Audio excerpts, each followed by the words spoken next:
A 2-week search for the victims of a Winona River crash ended Sunday with the discovery of a fourth body. More than 30 rescue crews from Minnesota, Wisconsin, and Iowa offered their help over that time. While those crews have returned to their own counties, Winona's first responders are still coming to terms with the crash. News 8's Leah Lynchide joins us in the studio with more.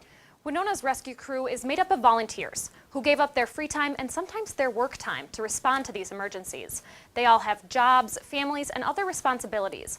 But what they see while they're on this job can leave the biggest impression. For most, a tragedy is nothing but a headline, quickly read and tossed aside.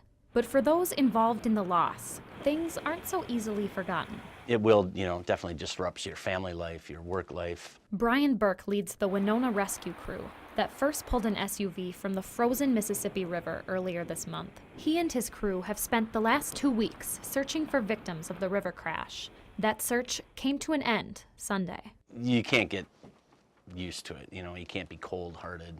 You feel for all the victims and their families. I don't just forget about it, and there's a lot of cases like that. After every call, first responders sit down together to reflect. If necessary, a counselor joins them. But sometimes, all these first responders want is a little rest, if they can find it. I know it wears on me because I have trouble sleeping, and I've had nightmares already.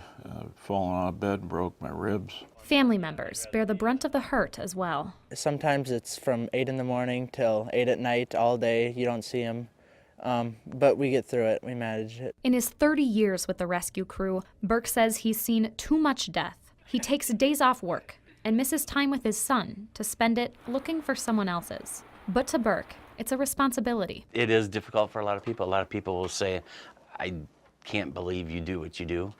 A lot of us on the team, our view is, it's our way to get back to the community. Some people are able to read about a tragedy, then throw it away at the end of the day.